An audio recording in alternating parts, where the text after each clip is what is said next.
afternoon, Britain. It's just coming up to 10 minutes to 1. Now, some Scottish primary schools are appointing primary school children, as LGBT champions. They're being urged to ask pupils as young as 4 if they're gay, lesbian or transgender. Documents suggest that schools have been setting up LGBT clubs as part of their membership of a scheme run by the charity LGBT Youth Scotland. Well, the charity reportedly received £1 million of taxpayer money last year and also urges head teachers to mark Transgender Day of Remembrance, as well as installing gender-neutral loos. We can now speak to Dean Thompson, who is a writer for Think Scotland. Thank you for joining us, Dean. Thank you for having me. So explain to us a little bit more about this organisation that these schools are part of this scheme. Can you tell us a bit more about what it is that they're actually asking schools to do and why people are objecting so strongly to that? The LGBT Youth Scotland is an organisation that has, like you said, received £1 million from taxpayers, 450,000 from the Scottish Government, 340,000 from councils that are cash strapped, and 154,000 from the NHS boards.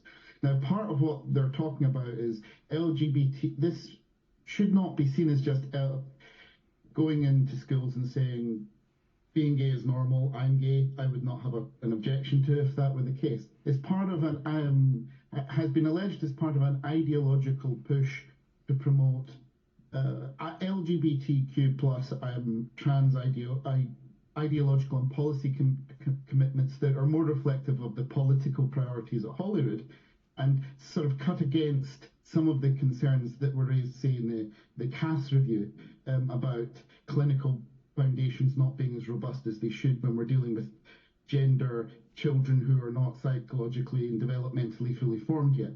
And the whole range of sort of policies that are being promoted in the schools include getting higher marks if you have gender-neutral bathrooms and things.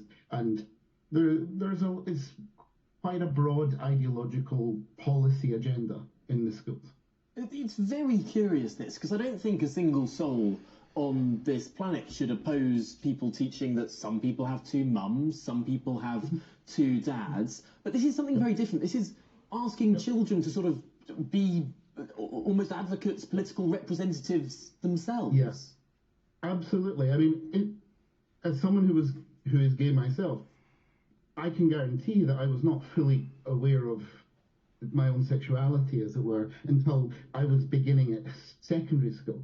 So the idea that a 4-year-old or 5-year-old can see and fully comprehend and understand the difference between gay, transgender, questioning, non-binary is for the birds. And it's highly questionable how much of this is motivated by best practice in terms of policy. I mean, the Scottish Government, and I've written articles for Think Scotland in the past in relation to GRR reform, there's real evidence and real science in regards to the whole gender debate in Scotland about policy being the result of policy capture by special interest groups, which of course undermines the robustness of policy and public confidence in the democratic outcomes that we see from Holyrood in terms of legislation.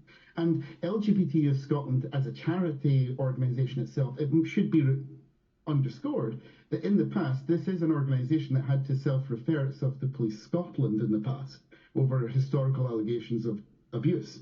So it is highly questionable why they're receiving such a volume of money, taxpayers' money, in order to promote political and ideological commitments in what are schools. And in terms of the whole panoply, this is, of course, in the background of the Scottish Government's U-turn in relation to this Sandyforth clinic, which has now said that they're not going to be giving out the hormone blockers to anyone under 18. This is, of course, in light of the Cass review. And the Scottish Government initially responded with... Yes, Dean, it seems that the Scottish Government is very confused and all over the place on this issue. What do you think it is about the Scottish Government over the last couple of years that seems to have gone fairly doolally over these things? internal SNP problems, it's entirely political. The first Hamza Yusuf, when he became First Minister, he went out of his way to say, I'm Mr. Continuity, I'll promote Nicola Sturgeon's legacy. He alienated Kate Forbes and that whole more sceptical wing of the party in relation to the gender politics. And he's pretty much dependent, he's put himself where he's dependent on the Scottish Greens in government to support himself as First Minister, because there's a lot of pushback with Fergus Ewing, Kate Forbes, within the SNP more generally, and grassroots concerns. So he's landed himself in a position where the Scottish Greens are really driving a lot. Dean, I'm afraid we are running to the end of the hour here, Dean, but thank you very much for coming on and talking through all that really serious stuff. Stay with us, we're going to be debating the NHS in the next hour. Should we pay for appointments?